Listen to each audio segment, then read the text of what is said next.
नमस्कार। पॉलिटिक्स में आप सबों का स्वागत है। और आज हम पॉलिटिक्स में बात कर रहे हैं। बिहार विधानसभा चुनाव हो रहा है।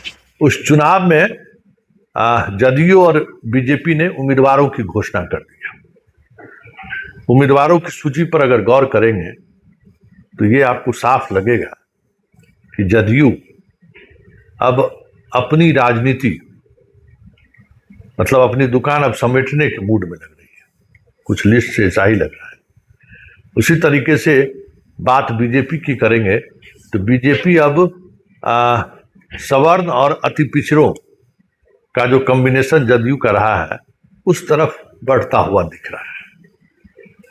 ऐसे में ये सवाल उठना लाजमी है कि आखिर ये जो राजनीति है उस राजनीति में का प्रतिफल क्या सामने आएगा, क्योंकि जिस तरीके से विधान परिषद के सदस्यों को लेकर सूची जारी हुई है, बात पहले हम जदयू की ही कर देते हैं। जदयू में कई ऐसे उम्मीदवार हैं जो वाकई में पार्टी के लिए बरसों से लड़ती रही है और जबरदस्त लड़ाई लड़ी है, सड़क से लेके गांव से लेके सभी जगह पे। कुछ ऐसे कार्यकर्ताओं को जदयू ने सम्मान दिया है, लेकिन जदयू अब 4 टिकट में पूरी तौर पर अति पिछड़ों पर अपने आप को केंद्रित रखा है। सिर्फ एक निशांत मुख्यमंत्री के बेटे ही हैं, एक निशांत है, बाकी सारे के सारे लोग अति पिछड़ों का है।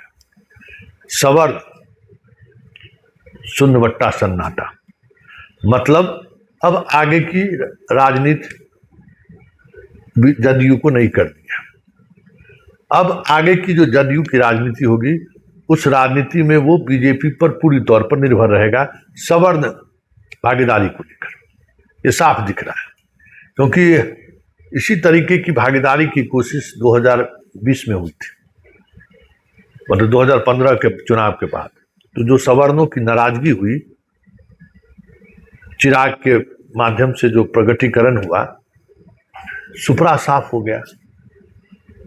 75 से सीधे चले आए 43 पर, और इस बार जो 85 पर गए हैं तो उसमें भी सिर्फ इनके अति पिछड़ों का ही गोलबंदी नहीं रहा है, सवर्णों की भी गोलबंदी रही है। और इस तरीके की कभी वो राजनीति करते भी नहीं रहे। मुसलमानों का भी प्रतिनिधित्व रहा है। तो जदयू के चारों उम्मीदवारों को अगर आप देखें तो ऐसा ही लग रहा है जैसे अब जदयू पार्टी अपने आप को समेटना शुरू कर दिया, या फिर जदयू अब पूरी तौर पर बीजेपी पर निर्भर हो गई है कि मतलब अब ये चीजें बीजेपी जैसे जैसे कहेगी, जैसे जैसे चलेगी, हम लोग उसी तरह से साथ चलेंगे।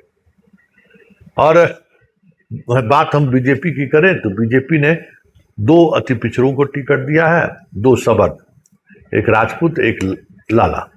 भूमिहार को कुछ दिन पहले मंगल पांडे की जगह पर विधान परिषद बनाया ही है। वो कॉम्बिनेशन बनाने की कोशिश कर रहे हैं, लेकिन इस बार वो जदयू की उस वोट बैंक में सेंधमारी करने की कोशिश जरूर करते हुए दिख रहे हैं, खास करके अति पिछड़ों वोट में। एक प्रजापति को उसने टिकट दिया है, एक नाई को टिकट दिया है, जो कहीं न कहीं नीतीश कुमार के कॉम्बिनेशन का वोट है। ये संकेत साफ देख सकते हैं। लेकिन पवन सिंह को विधान परिषद के सदस्य के रूप में टिकट देना हमें लगता है कि पवन सिंह को अपमानित करने जैसा है, और पवन सिंह को ये स्वीकार नहीं करना चाहिए। उसके साथ बड़ी ज्यादती हुई है, और सिर्फ ज्यादती ही नहीं हुई है, एक ऐसे व्यक्ति का जिसका नाम चल रहा था, जिस व्यक्ति का पार्टी और संगठन में बड़ा योगदान रहा है, लंबे समय से पार्टी के लिए, विचारधारा के लिए, जमीन से लेके जहां तक उनकी पहुंच थी वहां तक वो अपनी बात को रखते थे, लड़ते थे।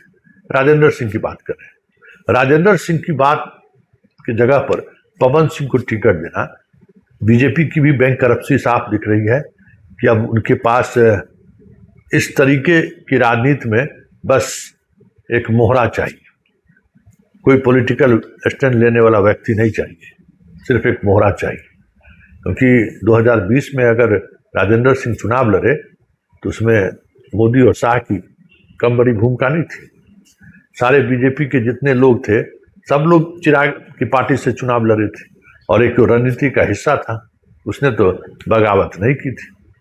तो राजेंद्र सिंह के जगह पर पवन सिंह को टिकट मिला, और वो पवन सिंह जिसकी पहचान राष्ट्रीय फलक तक है, खास करके राष्ट्रीय फलक में मतलब भोजपुरी वासियों में उसकी पहचान है। बिहार विधानसभा का मतलब परिषद का सदस्य बनाकर हमें लगता है कि उसका पद ही कतरा गया। अब उसके साथ रहने वाले लोग सब सांसद हैं। आज के तारीख में पवन सिंह भोजपुरी संगीत की दुनिया में जिस मुकाम पर है, रवि किशन हो, मनोज तिवारी हो, खेसारी लाल हो, जो लोग बीजेपी में हैं भोजपुरी फिल्म इंडस्ट्री से, रवि, उनसे तो कहीं बड़े जनाधार वाले तो लोग ये हैं। और ऐसे में उनको वहाँ पे बिठाना जहाँ पर उपेंद्र कुशवाहा का बेटा भी होगा, नीतीश कुमार का बेटा भी होगा, तो ये कहीं न कहीं हमें लगता है कि पवन सिंह के साथ एक बार फिर से नाइंसाफी हुआ है, और इस नाइंसाफी का जवाब पवन सिंह को देना चाहिए। विधान परिषद उसके लिए कोई मायने नहीं रखता है और विधान परिषद का कोई मतलब भी नहीं है।